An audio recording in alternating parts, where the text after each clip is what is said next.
Microphone for ESCKAZ.com. Continuing with our head of delegation interviews, I'm with Thomas Schreiber, head of entertainment for ARD. Welcome to Tel Aviv. How's it been going so far? I'm quite happy, thank you. Yeah. So the other day we were having a small conversation about how the rehearsals have been going and how it was for a delegation. Can you maybe give me some more information on that? On the first rehearsal we were just trying some things out and trying to see what works best on the LED wall. During the second rehearsal, which just finished, we did what we wanted to do, concentrate on the girls. I'm very happy with the result. There is a lot of work to do still, but that's normal. It's kind of fine-tuning, camera work, light work, but the girls know, they experienced the stage and they went for the second time on stage, so they know where they start. They know how to walk, because they are not on the center stage. They are only on the so-called catwalks or runways. So they will be standing in the middle of the fans. There will be fans on the left, fans on the right. Okay. And at the same time you will see the girls on the big LED screen, so you have them in real, and I hope we're concentrating on what is our best, and this is our singers. We don't go with any effects to enhance it. We're going with the girls and with the message. So I mean, you've kept kind of similar to how things were in the national final. There are tweaks but how much work as a delegation do you have to put in from the process of when the song is selected to actually arriving in the host city? A lot of work is going into preparing everything. Usually we go to just to have a good hotel with a sensitive with a swimming pool. No. I don't go for the pool, but with a good price, which gives a good service, because we're a big delegation. We have radio, we have online. It's not only the artists and the surroundings. So this is one. Second, when the German delegation comes to Israel, we are very aware of into which country we are traveling, and we are very aware of the history. And for me, it was most important to make sure that the girls are very aware. So we traveled with the girls to Israel way before the song contest, and we went with them to Yad Vashem. We showed them a little bit the country. We wanted to make sure that they are very familiar with the history, and there is it is. First of all, everyone who goes to Israel should learn about the history, but for a German it's a sensitive issue, I think. It can be, maybe. Yeah, but it's. I think it's a question of responsibility and the moral.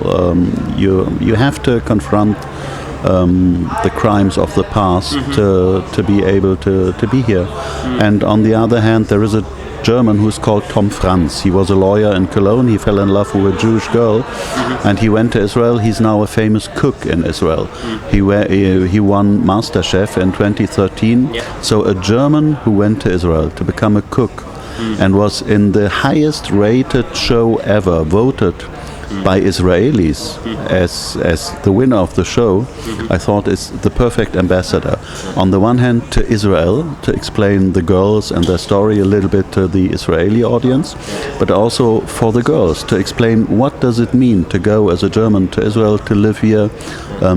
He even became a Jew, he adopted Judaism.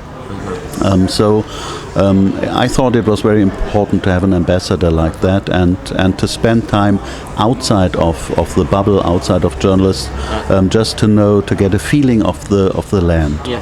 Okay. I mean, that's interesting. For me, I think the whole Israel-German issue. Times have moved on. We are all friends now. We will never forget. British people will never forget. German people will never forget. Israeli people will never forget. But I think we're now. For me as a British person, I think it's time that we are all friends now, and you still have to be aware of what happened. But there is a movement from the far right, and you have to oppose it, and you have to fight that, and you have to.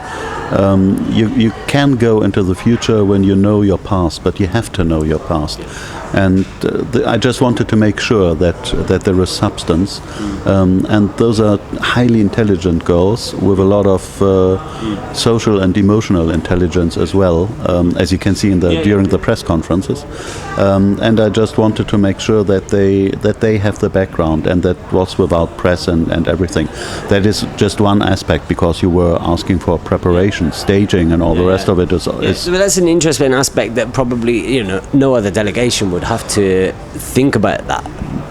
Maybe not in the same manner as we do. Yes, that might be right. Although the Israeli-British history is also not so good either. Flicked. No, not so good either. Yeah, we are, and actually, a lot of British people forget that the British were here. They don't realise that, and there was a lot going on after the Second World War where the British were completely in the wrong, and we did some bad things here, and the consequences of that are still felt today, I think. Yeah, but as you said, we have to move on. But we just have to be aware of our history. Okay. So, what else have you been doing in Tel Aviv? Has it been fun for you? No, it has been work. Oh, okay. Preparations. It's a lot of. In the first couple of days, it was rehearsals. Yeah. It was make sure that the girls know how to move, when, which camera is on, so they know where to look, which direction, and all the rest of it. And a lot of press work, the usual things. But I mean, it's a wonderful city, and what I do in every city when I travel, and I have a small son, so during the week this is a challenge. But here every morning I go on a run, and we have a hotel quite close to the beach, and this hour or hour and a half is the 1 hour in the day where you're free, and you forget a little bit about. Yeah, no, it's I go running for an hour, do some stretching, do stuff like that. Sometimes some colleagues join me. Sometimes I'm on my own, and I go from Tel Aviv to Jaffa and return.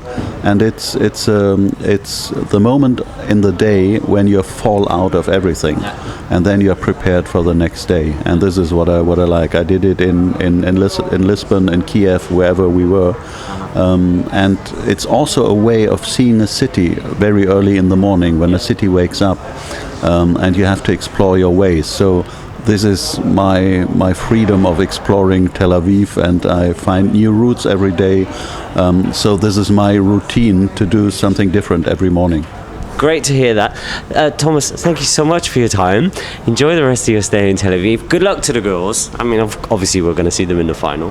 And hope everything goes okay from now on in. Thank you. Thank you for your interest, and thank you for your interest in the girls.